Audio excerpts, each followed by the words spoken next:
Friends, welcome to my channel. ഞാൻ ഇന്ന് ഒരു ഇലയടയുടെ റെസിപ്പി ആയിട്ടാണ് വന്നിരിക്കുന്നത്. ഇത് ഗോതമ്പ് മാവ് വെച്ചിട്ടാണ് നമ്മൾ ഉണ്ടാക്കുന്നത്. ഇത് രണ്ട് രീതിയിലും ഞാൻ ചെയ്ത് കാണിക്കുന്നുണ്ട്, പുഴുങ്ങിയെടുക്കുന്നതും ചുട്ടെടുക്കുന്നതും. ഇത് നമുക്ക് ബ്രേക്ക്ഫാസ്റ്റ് ആയിട്ടും 4 മണി പലഹാരമായിട്ടും ഒക്കെ കഴിക്കാൻ പറ്റിയ നല്ല ഒരു നാടൻ പലഹാരമാണ്. അപ്പോൾ നമുക്കിതെങ്ങനെ തയ്യാറാക്കുന്നതെന്ന് നോക്കാം. ഇലയട റെഡിയാക്കാൻ വേണ്ടിയിട്ട് ഞാനൊരു 2 കപ്പ് ഗോതമ്പ് മാവ് അളന്ന് വെച്ചിട്ടുണ്ട്. അതിലേക്ക് 2 ടേബിൾ സ്പൂണ് അരിപ്പൊടിയും കൂടി ചേർത്ത് കൊടുക്കുക. ഇത് ചിലർ അരിപ്പൊടിയിൽ മാത്രം ചെയ്യാറുണ്ട്. അപ്പോൾ ചൂടുവെള്ളം ഒഴിച്ചിട്ട് കുഴച്ചെടുക്കുക. ഇതിപ്പോൾ ഞാൻ പച്ചവെള്ളത്തിലാണ് കുഴച്ചെടുക്കുന്നത്. ഞാൻ എപ്പോഴും ഗോതമ്പ് മാവ് വെച്ചിട്ടാണ് ഇലയട റെഡിയാക്കാറ്. ഇതിലേക്ക് കുറേശ്ശെ വെള്ളം ചേർത്തിട്ട് മിക്സ് ചെയ്തെടുക്കാം. ഇത് ചപ്പാത്തി മാവിനേക്കാളും നന്നായി ലൂസായിട്ട് വേണം കുഴച്ചെടുക്കാൻ. കുറേശ്ശെ വെള്ളം ചേർത്തിട്ട് ആദ്യം സ്പൂൺ വെച്ച് മിക്സ് ചെയ്തിട്ട് നമുക്ക് കൈ കൊണ്ട് കുഴച്ചെടുക്കാം. അതിന് മുമ്പ് ഒരു 2 നുള്ളു ഉപ്പ് കൂടി ചേർത്ത് കൊടുക്കണം കേട്ടോ, ഞാൻ മറന്നുപോയി അത്.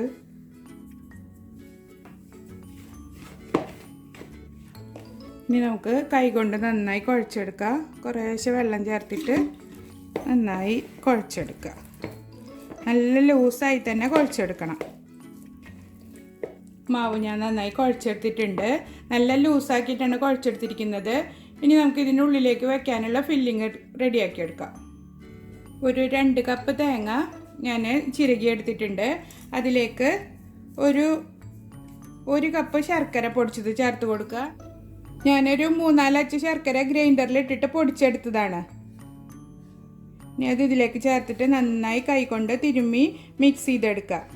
നിങ്ങൾക്ക് ഇതിലേക്ക് പഴം ചേർത്ത് തിരുമ്പിയിട്ടും വെച്ച് കൊടുക്കാം, അല്ലെങ്കിൽ അവിൽ ചേർത്തിട്ട് തിരുമ്മിയിട്ട് വെച്ച് കൊടുക്കാം. തേങ്ങയുടെയും ശർക്കരയുടെയും കൂടെ അവിലും പഴമൊക്കെ മിക്സ് ചെയ്തിട്ട് വെച്ച് കൊടുത്താൽ ഒരു വെറൈറ്റി ടേസ്റ്റാണ് ഇലയടയ്ക്ക്. അപ്പോൾ നന്നായി മിക്സ് ആക്കി ഇട്ടിട്ടുണ്ട്. ഇനി നമുക്ക് പരത്തിയെടുക്കാം. ഇല ഞാൻ ചെറിയ കഷ്ണാക്കിയിട്ട് കട്ട് ചെയ്തെടുത്തിട്ടുണ്ട്. ഇനി ഇതിലേക്ക് കുറേശ്ശെ മാവ് എടുത്ത് വെച്ചിട്ട് നന്നായി കനം കുറച്ചിട്ട് വേണം പരത്തിയെടുക്കാൻ. കട്ടിയിൽ പരത്തരുത്, അപ്പോൾ ഉള്ളു വേവില്ല. നന്നായി കനം കുറച്ച് തന്നെ പരത്തിയെടുക്കണം. ഒരു പാത്രത്തിൽ വെള്ളം വെച്ചിട്ട് ഇങ്ങനെ പതുക്കെ വെള്ളത്തിൽ കൈമുക്കിയിട്ട് പരത്തി കൊടുക്കുക.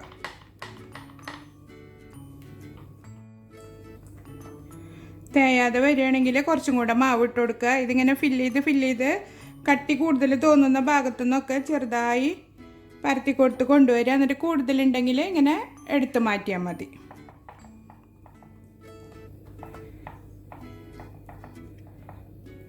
ഫുള്ള് പരത്തിയെടുത്തിട്ടുണ്ട്. ഇനി നമുക്കിതിനുള്ളിൽ ഫില്ലിങ് വെച്ച് കൊടുക്കാം. ഫില്ലിങ് ഫുള്ളായിട്ട് വെക്കണമെന്നില്ല, ഒരു സൈഡിൽ വെച്ച് കൊടുത്താൽ മതി.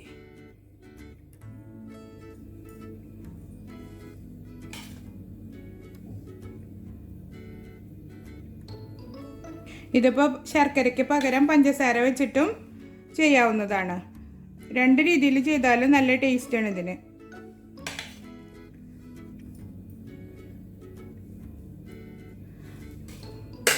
ഇനി നമുക്ക് ഇങ്ങോട്ട് ഫോൾഡ് ചെയ്ത് കൊടുക്കാം. ഇതേ രീതിയിൽ തന്നെ ഫുള്ള് പരത്തിയെടുക്കാം. ഞാനൊരു സ്റ്റീമർ അടുപ്പത്ത് വെച്ചിട്ടുണ്ട്. ഇനി ഇതിന് മുകളിൽ ഇലയട വെച്ച് കൊടുക്കാം. ഞാൻ ഇപ്പോൾ 2 എണ്ണമാണ് പുഴുങ്ങിയെടുക്കുന്നത്.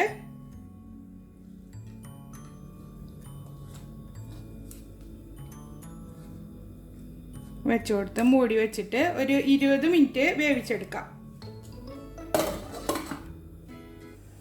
അപ്പുറത്തെ സ്റ്റീമറിൽ അട വേവുന്ന സമയം കൊണ്ട് നമുക്ക് ചുട്ടെടുക്കാനുള്ളത് ഇപ്പുറത്തെ അടുപ്പിൽ ചുട്ടെടുക്കാം. അതിന് വേണ്ടിയിട്ട് ഞാനൊരു പാൻ അടുപ്പത്ത് വെച്ചിട്ടുണ്ട്. അത് നന്നായി ചൂടായി വരുമ്പോൾ ഇതിലിട്ടിട്ട് നമുക്കത് അട ചുട്ടെടുക്കാം. നിങ്ങൾക്ക് ഇഷ്ടമുള്ള രീതിയിൽ തയ്യാറാക്കി എടുക്കാം കേട്ടോ. ചുട്ടെടുത്താലും നല്ല ടേസ്റ്റ് തന്നെയാണ് അടയ്ക്ക്. പാൻ നന്നായി ചൂടായി വന്നിട്ടുണ്ട്. അതിലേക്ക് അട ഇട്ട് കൊടുക്കുക. വലിയ പാനാണെങ്കിൽ നമുക്ക് ഒരുമിച്ച് 2 എണ്ണം ചുട്ടെടുക്കാം. ഹൈ ഫ്ലെയിമിൽ വെച്ച് കൊടുക്കരുത്, മീഡിയം ഫ്ലെയിമിൽ വെച്ചിട്ട് വേണം ചുട്ടെടുക്കാൻ. ഇതൊന്ന് മറിച്ചിട്ട് കൊടുക്കാം.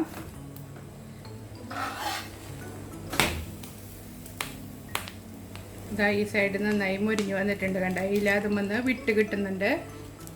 ഇനി അപ്പുറത്തെ സൈഡും ഇതുപോലെ തന്നെ മുരിച്ചെടുക്കാം. നമ്മൾ സ്റ്റീമറിൽ വെച്ചിട്ടുണ്ടായിരുന്ന അട വെന്തിട്ടുണ്ട്. ഇപ്പം 20 മിനിറ്റ് ആയിട്ടുണ്ട് ഞാൻ ഇതിൽ വെച്ചിട്ട്. ഈ ആവി വരുന്നത് കയ്യിലേക്ക് ആവാതെ പതുക്കെ ഇല ഒന്ന് പൊക്കി നോക്കുക.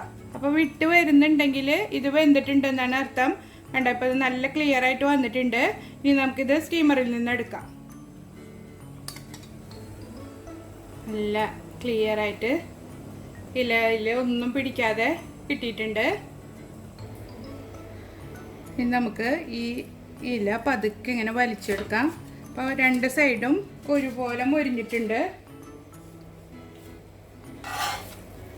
ഇപ്പുറത്തെ സൈഡും മുരിഞ്ഞിട്ടുണ്ട്. ഒന്ന് ഇല മാറ്റിയിട്ട് ഒന്ന് എല്ലാ ഭാഗവും ഒന്ന് പ്രസ് ചെയ്ത് കൊടുക്കുക. ഏതെങ്കിലും ഭാഗത്ത് വേവാത്തതുണ്ടെങ്കിൽ ഇങ്ങനെ ചെയ്ത് കൊടുക്കുമ്പോൾ നന്നായി വെന്ത് കിട്ടും.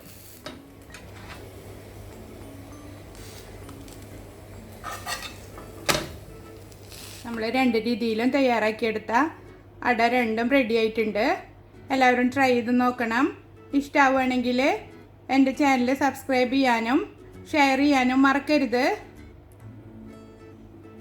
അടുത്തൊരു വീഡിയോയുമായി വീണ്ടും കാണാം. ബൈ.